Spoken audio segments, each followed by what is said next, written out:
Hi everyone, आज ये 13 अप्रैल 2026 के इम्पोर्टेंट करंट अफेयर को डिस्कस करते हैं। So let's get started without any further delay. प्रश्न संख्या 1 से स्टार्ट करते हैं।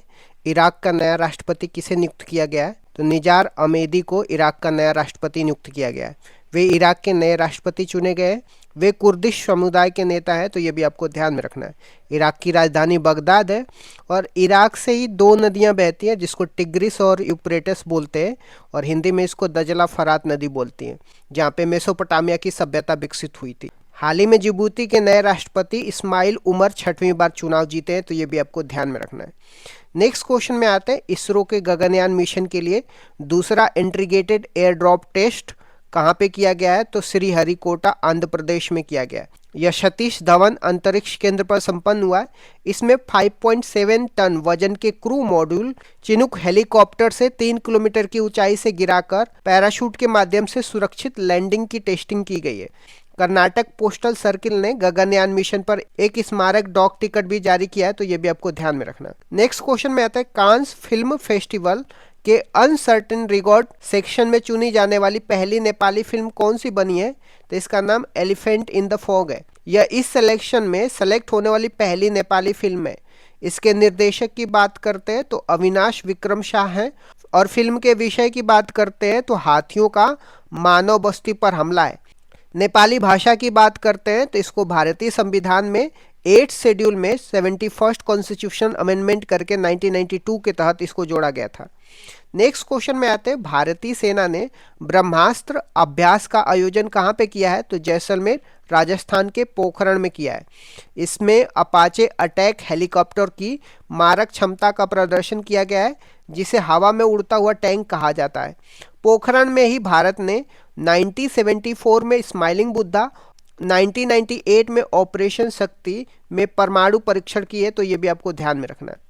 नेक्स्ट क्वेश्चन में आते हैं। ISO 15189 2022 मान्यता हासिल करने वाला पहला आयुर्वेदिक संस्थान कौन सा है? इसका आंसर CARI बेंगलुरु होगा। इसे जैव रसायन, जिसको बायोकेमिस्ट्री बोलते हैं, रुधिर विज्ञान, जिसको हेमाटोलॉजी बोलते हैं, इसमें वैश्विक मान्यता मिली है। यह देश का पहला ऐसा आयुर्वेद अनुसंधान संस्थान बन गया है। भारत में अब 23 सितंबर की तारीख को आयुर्वेद दिवस के रूप में भी फिक्स कर दिया गया है, तो ये भी आपको ध्यान में रखना है। नेक्स्ट क्वेश्चन में आते हैं। भारत के पहले global wild life institute Vantara university की आधारशिला कहाँ पे रखी गई है? तो जामनगर गुजरात में रखी गई है। यह रिलायंस के अनंत अंबानी का विजन है। यहाँ वन्य जीव चिकित्सा व संरक्षण में स्नातक और स्नातकोत्तर डिग्रियां दी जाएगी। हाल ही में अडानी ग्रुप का मुंद्रा पोर्ट भारत का सबसे बड़ा ऑटोमोबाइल एक्सपोर्ट हब बन गया है, तो ये भी आपको ध्यान में रखना है। नेक्स्ट क्वेश्चन में आते हैं। महात्मा ज्योतिबा फुले की 200वीं जयंती का उत्सव कहाँ पे शुरू हुआ है? यह राष्ट्रीय स्तर पर शुरू हुआ है, जिसका आयोजन समिति के अध्यक्ष प्रधानमंत्री है। महात्मा ज्योतिबा फुले की बात करते हैं तो उनका जन्म 11 अप्रैल 1827 को सतारा महाराष्ट्र में हुआ था। उन्होंने 1873 में सत्यशोधक समाज की स्थापना की, और उनकी प्रसिद्ध पुस्तक का नाम गुलामगिरी है, तो ये भी आपको ध्यान में रखना है। उन्हें महात्मा की उपाधि विट्ठल राव कृष्ण जी ने दी थी, तो ये भी आपको ध्यान में रखना है। नेक्स्ट क्वेश्चन में आता है। हाल ही में किस प्रसिद्ध पार्श्व गायिका का निधन हो गया? तो आशा भोसले का निधन हो गया। उनका निधन 92 वर्ष की आयु में मुंबई में हुआ है। उनके नाम 20 भाषाओं में 12,000 से अधिक गाने रिकॉर्ड करने का विश्व रिकॉर्ड है। उन्हें 2008 में पद्म विभूषण से सम्मानित किया गया था। साथ ही लद्दाख के शेर कहे जाने वाले कर्नल सोनम वांगचुक, जिनको महावीर चक्र विजेता थे, इनका भी निधन हो गया, तो ये भी आपको ध्यान में रखना है। नेक्स्ट क्वेश्चन में आते हैं। International day of human space flight, जिसको मानव अंतरिक्ष उड़ान दिवस बोलते हैं, कब मनाया गया है? तो यह 12 अप्रैल को मनाया गया। 12 अप्रैल 1961 को यूरी गागरिन की पहली अंतरिक्ष यात्रा की याद में मनाया जाता है। स्पेस में जाने वाली पहली महिला की बात करते हैं। वैलेंटीना तेरेश्कोवा 1963 में गई थी। चांद पर उतरने वाले पहले व्यक्ति की बात करते हैं तो इनका नाम नील आर्मस्ट्रॉन्ग 20 जुलाई 1969 को ये चांद पे उतरे थे। नेक्स्ट क्वेश्चन में आते हैं। T20 की एक पारी में 9 विकेट लेने वाली दुनिया की पहली महिला खिलाड़ी कौन बन गई हैं? तो ब्राजील की लारा कार्डोसा बन गई हैं। उन्होंने लेसोतो के खिलाफ मात्र 4 रन देकर के 9 विकेट लिए, जो T20 क्रिकेट का नया विश्व रिकॉर्ड है। नेक्स्ट क्वेश्चन में आते हैं। भारतीय नौसेना के कमांडर कॉन्फ्रेंस 2026 के पहले संस्करण की मेजबानी कौन करेगा? तो नई दिल्ली करेगा। इसका आयोजन 14 अप्रैल को होगा, जिसका उद्देश्य राष्ट्रीय सुरक्षा और नौसेना की परिचालन क्षमता की समीक्षा करना है। इस तरीके से मैंने कुछ इंपॉर्टेंट करंट अफेयर को डिस्कस कर दिया। Thank you so much guys, keep loving, keep supporting, bye bye. पंचवर्षीय योजना के बारे में मैंने डिस्कस तो किया है, बट एक बार फिर से मैं पंचवर्षीय योजना के बारे में रिवीजन करा देता हूँ। पहली पंचवर्षीय योजना 1951 से 56 तक थी। इसकी मुख्य विशेषताएं क्या थी? इसका टाइम पीरियड की बात कर, यह योजना 1 अप्रैल 1951 से लेकर के 1956 तक चली थी। मॉडल की बात करते हैं, यह हेरोल्ड डोमर मॉडल पर आधारित थी और इसका प्रारूप के.एन. राज ने तैयार किया था। उद्देश्य क्या था पहली पंचवर्षीय योजना का? इसका मुख्य ध्यान कृषि एग्रीकल्चर पर था। विकास की दर की बात करते हैं, जो लक्ष्य था 2.1% था, लेकिन 3.6% की वृद्धि हासिल की गई थी, जो लक्ष्य से अधिक थी। दूसरी पंचवर्षीय योजना 1956 से 1961 के प्रमुख बिंदु क्या थे? दूसरी पंचवर्षीय योजना की अवधि की बात करते हैं, 1956 से 1961 तक रहता है। मॉडल की बात करते हैं, यह महालनोबिस मॉडल पर आधारित थी। इसका जो उद्देश्य था, इस योजना में भारी उद्योगों पर बल दिया गया, जिसमें प्रमुख उपलब्धियां थी। इसी योजना के दौरान भिलाई छत्तीसगढ़, राउरकेला उड़ीसा, दुर्गापुर पश्चिम बंगाल में आयरन स्टील प्लांट स्थापित किए गए। विकास की दर की बात करते हैं, लक्ष्य 4.5% का था और प्राप्ति 4.27% थी। तीसरी पंचवर्षीय योजना 1961 से 66 तक क्यों असफल रही थी? 1961 से 66 तक तीसरी पंचवर्षीय योजना थी। यह मॉडल सुखमय चक्रवर्ती मॉडल पर आधारित थी। इसका उद्देश्य था कृषि और उद्योग दोनों पर बल देना। असफलता के कारण ये थे, यह योजना 1962 के दौरान भारत चीन युद्ध और 1965 के भारत पाकिस्तान युद्ध के कारण अपने लक्ष्य को प्राप्त नहीं कर सकी और असफल रही। अन्य घटना की बात करते हैं तीसरी पंचवर्षीय योजना में, इसी दौरान जय जवान जय किसान का नारा दिया गया था और 1965 में भारतीय खाद्य निगम, जिसको फूड कॉरपोरेशन ऑफ इंडिया की स्टेब्लिशमेंट की बात करते हैं, तो तीसरी पंचवर्षीय योजना में एफसीआई का इस्टेब्लिशमेंट होता है। नेक्स्ट देख लेते हैं योजना अवकाश की। योजना अवकाश, जिसको प्लान हॉलीडेज बोलते हैं, ये क्या था और यह कब हुआ था? तीसरी पंचवर्षीय योजना की असफलता के बाद 1966 से लेकर के 1969 तक 3 वर्षों के लिए कोई पंचवर्षीय योजना नहीं बनाई गई। इसे योजना अवकाश कहा जाता है। इसी दौरान एक एक वर्ष की योजना शुरू की गई थी। खाद्यान्न में आत्मनिर्भरता के लिए हरित क्रांति, जिसको ग्रीन रेवोल्यूशन की शुरुआत की गई थी। चौथी पंचवर्षीय योजना 1969 से 1974 की मुख्य बातें क्या थी? तो इसका टाइम पीरियड की बात करते हैं, 1969 से लेकर के 1974 तक थी। यह मॉडल अशोक रुद्र मॉडल पर आधारित थी और इसका प्रारूप डी.आर. गॉडगिल ने तैयार किया था। उद्देश्य की बात करते हैं, इसका लक्ष्य स्थिरता के साथ आर्थिक विकास करना, डेवलपमेंट विथ स्टेबिलिटी था। प्रमुख घटनाएं की बात करते हैं, तो चौथी पंचवर्षीय योजना में 1969 में 14 बैंकों का राष्ट्रीयकरण किया गया था। ये पहली बात हो गई। इसके बाद 1971 में भारत पाकिस्तान का युद्ध हुआ और 1974 में पहला परमाणु परीक्षण ऑपरेशन स्माइलिंग बुद्धा पोखरण में किया गया था। पांचवी पंचवर्षीय योजना 1974 से 1978 क्यों अद्वितीय थी? यह भारत का एकमात्र ऐसी योजना है जो अपने निर्धारित समय 5 वर्ष से पहले केवल 4 वर्षों में ही समाप्त हो गई। 1974 से लेकर 1978 तक ही रही थी। यह डीपी दर मॉडल पर आधारित थी और इसका मुख्य लक्ष्य गरीबी उन्मूलन था। रोलिंग प्लान 1978 से 1980 तक क्या था? 1978 में सरकार बदलने के बाद मोरारजी देसाई की जनता पार्टी सरकार ने पंचवर्षीय योजना को समाप्त कर रोलिंग प्लान शुरू किया था। विश्व में इसके जनक डॉक्टर गुरनार मिर्डर थे। उनकी पुस्तक एशियन ड्रामा में इसका उल्लेख है और भारत में इसे लक्कड़वाला ने लागू किया था। छठवीं पंचवर्षीय योजना 1980 से 1985 के दौरान क्या महत्वपूर्ण घटनाएं हुई थी? यह मॉडल आगात निर्गत मॉडल पर आधारित था, जिसको इनपुट आउटपुट मॉडल बोला जाता है। इसका उद्देश्य रोजगार सृजन और गरीबी उन्मूलन था। प्रमुख घटनाएं की बात करते हैं तो छठवीं पंचवर्षीय योजना में नाबार्ड की एस्टेब्लिशमेंट किया जाता है 1982 में। 6 और बैंकों का राष्ट्रीयकरण किया जाता है 1980 में। ऑपरेशन ब्लू स्टार और ऑपरेशन मेघदूत 1984 में चलाया जाता है। ऑपरेशन मेघदूत सियाचिन पर कब्जा करने के लिए। 7वीं पंचवर्षीय योजना 1985 से लेकर के 1990 तक क्या नारा था? इस योजना का प्रसिद्ध नारा रोटी रोजी और उत्पादकता या भोजन काम और उत्पादकता था। इसी योजना के दौरान 1988 में सेबी की स्थापना होती है, जिसको security and exchange board of India बोलते हैं। एलपीजी सुधार कब और क्यों अपनाए गए थे? 1990 से 92 के योजना अवकाश के दौरान 1991 में भारत में विदेशी मुद्रा भंडार का संकट उत्पन्न हो गया था। उस समय प्रधानमंत्री पीवी नरसिम्हा राव और वित्त मंत्री डॉक्टर मनमोहन सिंह थे। इस संकट से निपटने के लिए 1991 में नई आर्थिक नीति अपनाई गई थी, जिसे एलपीजी सुधार कहा गया था। जो न्यू इकोनॉमी पॉलिसी अपनाई गई थी, जिसमें उदारीकरण, निजीकरण या वैश्वीकरण की बात की जाती है। 8वीं पंचवर्षीय योजना 1992 से 1997 का मुख्य फोकस क्या था? तो यह model John W Miller model पर आधारित थी।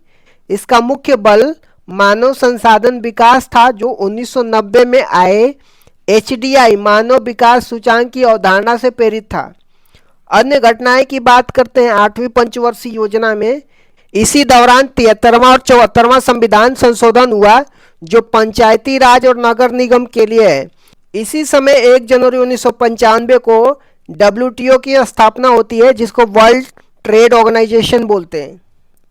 9वीं और 10वीं पंचवर्षीय योजना का मुख्य बातें क्या थी? 9वीं पंचवर्षीय योजना 1997 से 2002 तक होता है। इसका लक्ष्य सामाजिक न्याय और क्षमता के साथ आर्थिक विकास था।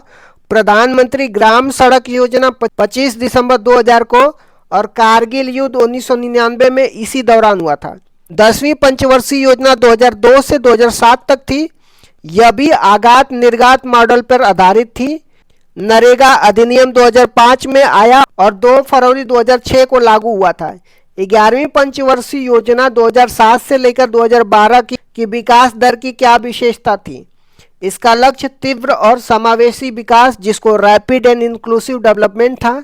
इसमें 8% की विकास दर हासिल की गई थी, जो सभी पंचवर्षीय योजनाओं में अब तक की सबसे ज़्यादा थी। शिक्षा का अधिकार राइट टू एजुकेशन एक्ट 2009 इसी दौरान आया था। 12वीं पंचवर्षीय योजना 2012 से 2017 का लक्ष्य क्या था? यह अंतिम पंचवर्षीय योजना था, जो 2012 से 2017 तक चला था। इसका लक्ष्य तीव्र, सतत और अधिक समावेशी विकास, जिसको rapid sustainable and inclusive development था। इसमें कृषि के लिए 4% और प्रजनन दर को 2.1%, जिसको प्रतिस्थापन दर बोलते हैं, पर लाने का लक्ष्य रखा गया था। भारतीय संविधान के प्रमुख संशोधन और उसके प्रावधान के बारे में देखने वाले हैं। पहला संविधान संशोधन कब हुआ था? 1951 में हुआ था। संविधान में 9वीं अनुसूची जोड़ी गई थी, जिसका संबंध भूमि सुधार से है। अनुच्छेद 15 क्लॉज 4 भी जोड़ा गया, जो सामाजिक और शैक्षिक रूप से पिछड़े वर्गों के लिए आरक्षण का प्रावधान करता है। 7वां संविधान संशोधन 1956 में राज्य पुनर्गठन से संबंधित है। यह प्रावधान किया गया कि 2 या 2 से अधिक राज्यों के लिए एक राज्यपाल हो सकता है। इस समय भारत में 14 राज्य और 6 केंद्र शासित प्रदेश थे। फजल अली कमीशन का गठन 1953 में इसी उद्देश्य से हुआ था। 15वां संविधान संशोधन 1963 में हुआ था। हाई कोर्ट के न्यायाधीशों की सेवानिवृत्ति की आयु 60 से बढ़ाकर के 62 कर दिया गया था। 21वां संविधान संशोधन 1967 में हुआ था। इस संविधान संशोधन से संविधान की 8वीं अनुसूची में 15वीं भाषा के रूप में सिंधी भाषा को जोड़ा गया और मूल संविधान में 14 भाषाएं थी, अब जाकर के 22 भाषाएं हैं। 24वां संविधान संशोधन 1971 में हुआ था। इंदिरा गांधी के कार्यकाल में संसद को संविधान संशोधन की असीमित शक्तियां प्रदान की गई थी। हालांकि इसके बाद केशवानंद भारती केस 1973 में सुप्रीम कोर्ट ने स्पष्ट किया कि संसद की यह शक्ति असीमित नहीं है, बल्कि सीमित है और इस संविधान के मूल ढांचा को नहीं बदल सकती है। 26वां संविधान संशोधन 1971 की बात करते हैं। राजाओं को दिए जाने वाला प्रीवी पर्स को समाप्त कर दिया गया, जो देशी रियासतों के एकीकरण के बदले में दी जाने वाली एक बड़ी राशि थी। 36वां संविधान संशोधन 1975 में सिक्किम को भारत का पूर्ण राज्य बनाया गया और ये भारत का 22वां राज्य सिक्किम बन के आया था। 42वां संविधान संशोधन 1976 की बात करते हैं। इसे मिनी कॉन्स्टिट्यूशन या लघु संविधान कहा जाता है। 42वां संविधान में प्रस्तावना में संशोधन किया, जिसमें समाजवाद, पंथ निरपेक्ष, अखंडता शब्द जोड़े गए और प्रस्तावना में अब तक ये एकमात्र संशोधन रहे।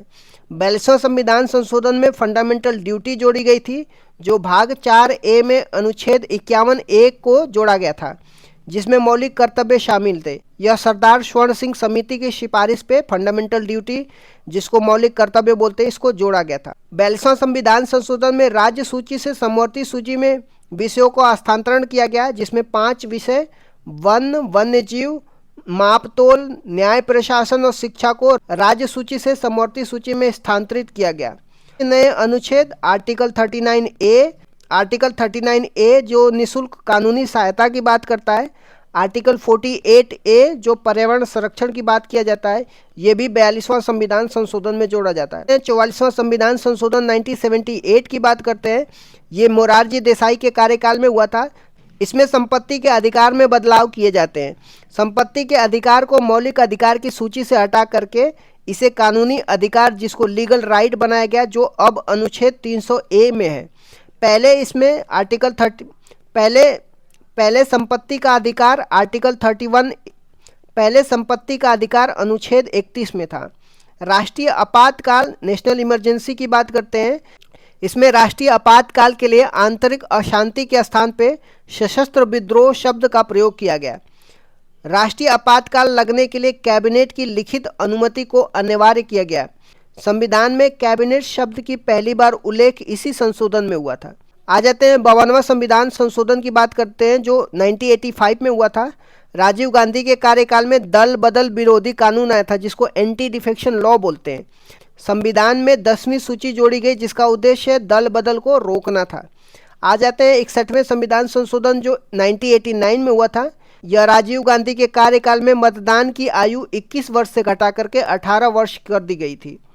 अब आ जाते हैं 73वां संविधान संशोधन 1992 में। पंचायती राज व्यवस्था या ग्रामीण स्थानीय स्वशासन से संबंधित है।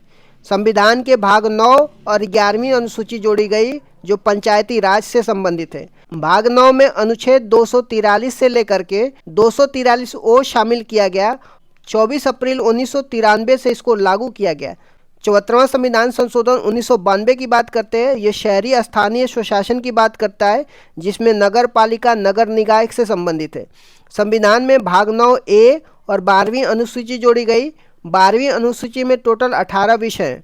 आ जाते हैं 86वें संविधान संशोधन 2002 की बात करते हैं। 6 से 14 वर्ष के बच्चों के लिए अनिवार्य और मुफ्त शिक्षा का प्रावधान किया गया। अनुच्छेद 21A जोड़ा गया, जिसके तहत शिक्षा का अधिकार एक मौलिक अधिकार बन गया। अनुच्छेद 51A क्लॉज के रूप में 11वां मौलिक कर्तव्य भी जोड़ा गया था। आ जाते हैं 89वां संविधान संशोधन 2003 की बात करते हैं।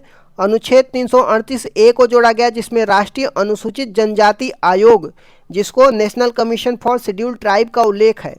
अनुच्छेद 338 में राष्ट्रीय अनुसूचित जाति का उल्लेख किया गया है। 91वां संविधान संशोधन 2003 की बात करते हैं। मंत्रिपरिषद के आकार को सीमित किया गया। इसके अनुसार कुल लोकसभा सदस्यों के 15% से अधिक मंत्री नहीं हो सकते। आ जाते हैं 92वां संविधान संशोधन 2003 की बात करते हैं। 8वीं अनुसूची में 4 भाषाएं जोड़ी जाती है, जो बोडो, डोंगरी, संथाली और मैथिली होती है। 97वां संविधान संशोधन 2011 में सहकारी समिति से संबंधित है। संविधान के भाग 9B अनुच्छेद 43B और अनुच्छेद 19 क्लॉज 1 क्लॉज C में सहकारी समिति शब्द जोड़ा गया। 99वां संविधान संशोधन 2014 की बात करते हैं। यह एक ऐसा संविधान संशोधन था जिसमें सुप्रीम कोर्ट ने असंवैधानिक करार दिया था। यह राष्ट्रीय न्यायिक नियुक्ति, जिसको नेशनल जुडिशरी अपॉइंटमेंट कमीशन के निर्माण की बात करता है, जिसका उद्देश्य कॉलेजियम पद्धति को बदलना था।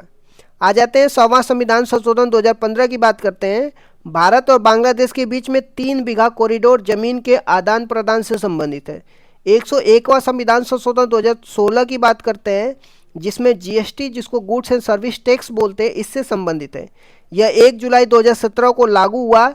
विजय केलकर समिति के सिफारिश पर यह आया था। संविधान में अनुच्छेद 246 ए जीएसटी का उल्लेख है और अनुच्छेद 279 ए जो जीएसटी काउंसिल का उल्लेख, जिसका प्रमुख भारत के वित्त मंत्री होता है, ये सब जोड़ा गया। 102वां संविधान संशोधन 2018 की बात करते हैं। इसमें आर्टिकल 338 बी जोड़ा गया, जिसमें राष्ट्रीय पिछड़ा वर्ग आयोग की बात करता है। इसमें यह निर्धारित किया गया कि कौन सी जाति पिछड़ा वर्ग में आएगी और यह अधिकार केंद्र सरकार का होगा।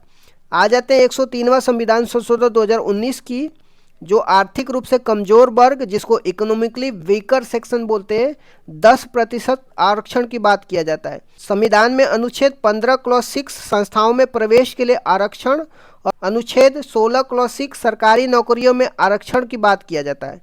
आ जाते हैं 104वां संविधान संशोधन 2019 की, जिसमें लोकसभा और विधानसभा में एंग्लो इंडियन के लिए आरक्षित सीटों को समाप्त कर दिया गया।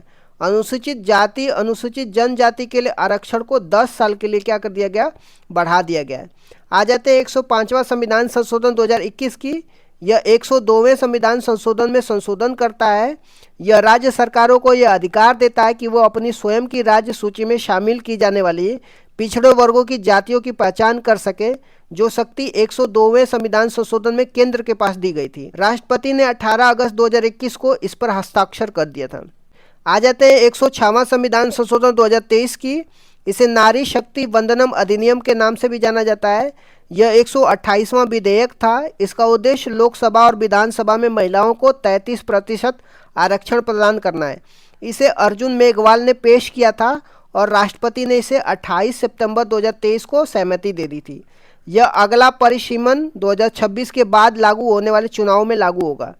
आ जाते हैं 129वां संविधान संशोधन विधेयक की।